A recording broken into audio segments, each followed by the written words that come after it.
Good Monday morning. We hope that you had a wonderful weekend. I'm Stacy Spivey here in the studio with Ed Matthews out in the Weather Garden. Megan Malaris joining us from home this morning. And this is after GMS. It's a time where we get to chat with you guys one-on-one on our Facebook stream. We always look forward to it. And we want to get started this morning with a look at weather. But of course, everyone, Ed, is talking about that earthquake that we experienced yesterday. Yeah, that was pretty amazing. Wasn't in my forecast, by the way. But what is in my forecast, a really nice August day. Really a couple of days coming up. Generally dry today and tomorrow. Low storm chance. We'll call them isolated as high temperatures get pretty close to 90. And then by Wednesday, Thursday, and Friday, a chance of afternoon storms on the increase a little bit, especially by Friday. You see there a 50% chance by Friday, and we'll lower the temperatures or trim a few degrees off of the 90-degree heat, dropping it back into the upper 80s by Thursday, Friday, and Saturday. And we want to get back to our big talker this morning, the earthquake, and it quickly started actually trending on both Facebook and Twitter with people writing about what they did or did not feel yesterday morning. So let's go ahead and start looking at a few of the responses. Joe says, yes, felt it in Siler City at work, and my friend felt it in Bear Creek. Charlie says, yes, I'm in High Point and felt it too. Not the worst one I felt because I lived in San Jose, California for 3 years, but definitely the worst one for this area. Renita writes, felt it in Winston-Salem. And Polly says, just like the last one, felt like a dog ran under my chair and shook. So Ed and I were both on the air, as you probably know, doing our Sunday morning version of the Good Morning Show, and I heard a rattling in the studio. We have a big door that's behind our set that you can't see, and it sounded like somebody was opening the door. I honestly thought Ed was coming into the studio, and he didn't. And I was like, well, that was weird. So then my producer let me know a few minutes later that it was actually an earthquake. So crazy. And Ed, you said that you felt it outside. Yeah, I felt it. Of course, I was in my little office here, the wood shop that's adjacent to the Weather Garden. And my very first thought was that our custodian was doing some cleaning in my part of the building with maybe some monstrous size vacuum cleaner or something like that. And then I thought, oh, well, maybe the garbage truck coming by. They come through very early. Earthquake was not the first thing I thought. And then after about 5 or 6 seconds, that's how long it lasted, I said, I think we've just had an earthquake. Amazing. Yeah, so crazy. And they actually say that dogs and cats can sense it a little bit before we can. Megan, did Milo do anything? Not that I recall. I was just trying to think about what his behavior was like leading up to it. I don't think he did anything out of the ordinary. Around 8 o'clock yesterday morning, I was watching you and Ed on the Sunday Good Morning Show. I was feeding my son. It was an ordinary, very quiet Sunday morning. We were going to get up and go on a hike. And then I heard what sounded like little rocks being thrown at the window in our master bedroom. And I turned to my husband and I asked him, is it raining or hailing outside? You know, it's sunny. And it all happened so quickly, but he looked at me and said, no, I think we're having an earthquake. Lo and behold, that's what it was. It wasn't super intense at our house in northwest Greensboro, but we did feel it and hear it. That said, if I had still been sleeping, I'm not sure if I would have noticed anything, but it was really interesting. I did text Ed and I asked him what was going on. Of course, he was in the middle of trying to just confirm everything and put it all together and answer a barrage of other information and questions coming in from all angles, I'm sure. But I did ask you, Ed Matthews, what is the closest fault line to us? And you said it's something called the Brevard Fault, which actually runs for a pretty long ways through several states, right? Yeah, I learned more about earthquakes yesterday than, quite frankly, I ever wanted to know. Yeah, it's a fault called the Brevard Fault line. And just in reading and looking this up on the internet, that fault line runs from Alabama through Georgia, western North Carolina, and up into Virginia. So if we're going to have an earthquake, and they are very, very rare, and when we do have them, they're usually very, very weak in terms of the rumble, they're going to favor the western part of North Carolina. Something that I noticed people were asking me, because as soon as it happened yesterday, I had my phone and my Apple Watch was going off with people messaging us on Facebook saying, what was that? Was that an earthquake? But people were asking, you know, how did that happen? There was like a 2.3, I believe, in Sparta before the 5.1. And even my husband said, how can there be two in the same spot in one morning? And that was what we call a foreshock, right, Ed? Yeah. You had the foreshock, and then of course there were a couple of aftershocks after the big 5.1 that Sparta had yesterday. So I just looked it up before we came on the air. There have been no more aftershocks since yesterday afternoon. Good to know. Well, a lot of you are telling us about your experiences yesterday morning. Sally said she felt it in Sophia, North Carolina. It shook her house. However, Linda said, no, we didn't feel anything in Reedsville. Robert said, no shake in Pleasant Garden. Let's see. Kay said she felt it in Burlington. Melissa says she felt it in Blairs, Virginia. And Gay said, sounded like a train in Sparta yesterday. So some people from the actual epicenter on here. Keep letting us know what you experienced. Go ahead and comment below. I know that a lot of people said they had things fall off their walls, and of course we saw a lot of damage in Sparta. But let's go ahead and take a break from that and go ahead and get into our morning headlines. Megan. All right, let's take a look at those, and we'll start with the latest on COVID-19 here in North Carolina. Just a reminder here, North Carolina is still in phase 2 of the state's reopening plan for at least another 5 weeks through September 11th.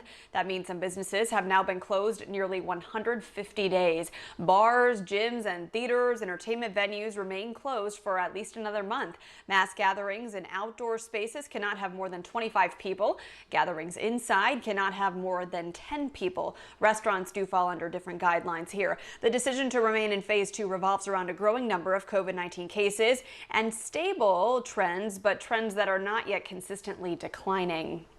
Let's take a look at the latest update from the State Health Department. As of yesterday, Sunday, more than 1,100 people were fighting the virus with COVID symptoms in the hospital.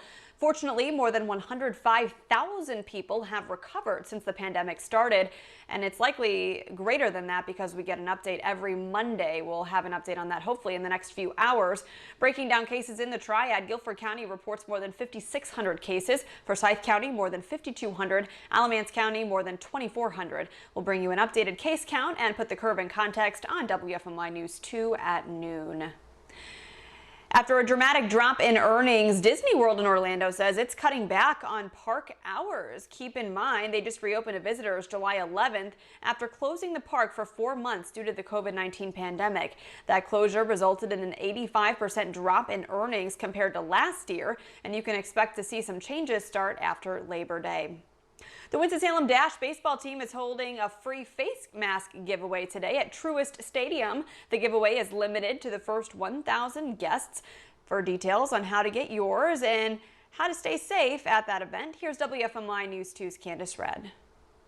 The Winston-Salem Dash baseball team is partnering with Truist and Wake Forest Baptist Health to hold a free face mask giveaway. Well, right now you're looking at a photo of the face mask. Well, Dash worked with Hanes Brands to produce the cloth mask with the new team logo. Health officials say everyone should wear a mask in public settings and stay at least 6 feet away from other people to help slow the spread of COVID-19. Now, according to the CDC, people who do not have symptoms and who do not know that they are infected can still spread the virus. Well, if you plan on attending the mask giveaway event, you might want to arrive early. The giveaway is limited to the first 1,000 guests, and only one mask can be redeemed per guest. Well, fans will also receive an informative flyer outlining the best ways to stay healthy during the COVID-19 pandemic. Plus, the Hanes team store will be open for fans to purchase Dash merchandise. Well, here's Corey Bugno. He's the vice president of Dash.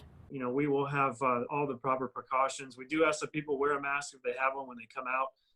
You know, our lines will be 6 feet apart, and we will operate right there at the main entrance to the ballpark in our Hanes team store.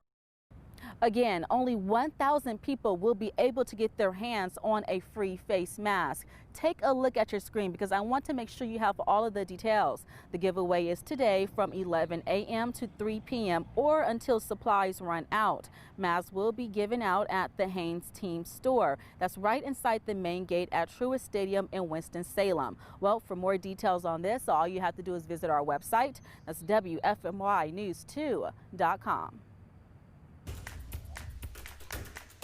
Here are 2 more Dash events to add to your calendar. The Dash is holding a parent field trip this Friday. It is $10 per guest, and parents will need a permission slip signed by their children to participate. The Dash says this is a way to give parents a night out before the school year starts. Then next week, the Dash is taking its t-shirt toss on the road.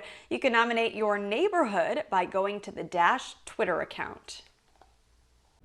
That sounds like so much fun. But let's get back to today's top story. Sunday morning shakes waking up people all across the Carolinas, and officials confirmed it was a 5.1 earthquake in Sparta, North Carolina. That's up near the Virginia border. So did you feel it? We asked you on our Facebook page to share if you felt the shaking. Hundreds of you quickly responding. So let's take a look at some of them. Janet says, woke me up in Julian, dishes rattled. Shar says felt it in Sanford, North Carolina, the home of Ed Matthews. Cynthia commented, felt it in Danville, Virginia, house shook. And Janice said, who's in High Point, she wrote, thought I did some laundry in my sleep and put too many clothes in, LOL. I know that sound, it's frightening sometimes. Deanna says, I think my family of 4 is the only one who didn't feel it. We were also on the 3rd floor of a hotel and slept in, so that's probably why. Alonzo shared, I felt it. Wow, only in 2020, nothing else like it. I can totally agree with that last comment, but I can identify with the one about the laundry. You know, sometimes you hear it, it's like the whole house shakes because you put too big of a load in there. Yeah, I could totally see where that happened. But I want to start with Ed. A lot of people are commenting on here saying that they did feel aftershocks from Sparta, and then, yeah, that's where they're saying that they felt some this morning. Yeah, well, now, you know, I'm looking up the data, and so far there hasn't been anything this morning. I wouldn't rule out an aftershock, but usually they're pretty consistent about giving us the data. But there is one little comment that I'd like to throw out, and I haven't looked up any of these comments on social media, but I have been told that our friends in California are poking a little fun at us here in North Carolina about a 5.1 earthquake.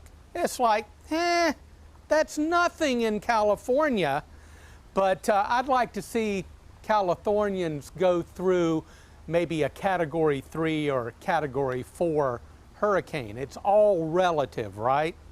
Well, and I mean, think about it. We haven't had an earthquake of this size since 1916. Yeah, over 100 years. Yeah, this is not common for us in North Carolina. Definitely not. So obviously it's just different for us, whereas in California they're very used to it happening. And I know a lot of people that were weighing in on Facebook that maybe have lived in California in the past were still shocked that it happened here. Megan, have you seen anything like that out there? No, I mean, I felt a few when I lived in Missouri, like minor earthquakes, but this was the first one I had felt here in North Carolina, and I certainly understand why people are saying, wow, this was kind of scary. I hope not to have to experience this again. I also saw a comment come in yesterday on one of the initial Facebook posts about the earthquake from someone asking, what am I supposed to do when an earthquake happens? You know, we don't practice necessarily for this. You know, if there's a tornado, you're supposed to go to the innermost room of your house without windows, or your basement, preferably if you have one. But what do you do in an earthquake if you have time to get somewhere at all? And the answer, and I've looked this up to make sure from credible sources, is to try to get under a desk or something that could protect you from something flying at your head. The kitchen is the worst possible place you can be because of all the dangerous projectiles that could be flying as the ground shakes. So you want to get preferably under a solid, sturdy surface like a desk. Hold your hands over your head and do whatever you can to protect your head. in the event of an earthquake. But of course, Ed, these can last only a few seconds, and people might not have ample time to necessarily react appropriately. Oh, you're absolutely right. That one yesterday just came out of the blue very quick, and I estimated about 5 or 6 seconds. And from some of the comments on our Facebook page here at WFMY, that was pretty consistent time frame. So it came very quickly, ended very quickly as well. I was just thinking about what I would have done. I mean, being in the studio, you can't see it, but all above me are lights and wires and big, heavy things. So I am so glad that it wasn't anything so serious here in at least Greensboro. But I do know that a lot of people in Sparta are still waking up this morning with damage to their homes. Some people had to evacuate. Thankfully, no serious injuries, but they're going to be cleaning up for a little bit and trying to figure out what's to come. Yeah, it was a scary morning for some people. And actually, Amy said she was worried there for a minute. Let's see. Rebecca says, my family of 4 was sleeping and they didn't feel anything at all. Trying to find some more comments. Oh my goodness. Kimberly said, it shook our house and our cats were running around so scared. I wonder, I don't think my dog reacted, but it'd be interesting to hear people's stories. So keep letting us know what happened to your family, what you experienced. We'd love to share those comments. And also, Megan, I do want to bring something up because somebody was asking something about our numbers with coronavirus. So I wanted to get that before we left about the new cases for Guilford County. Yeah, we went over those in headlines, but I know it was a lot of information really quickly, so let me just go over them really quickly. Sunday, North Carolina Health Department reported more than 1,400 newly confirmed positive cases.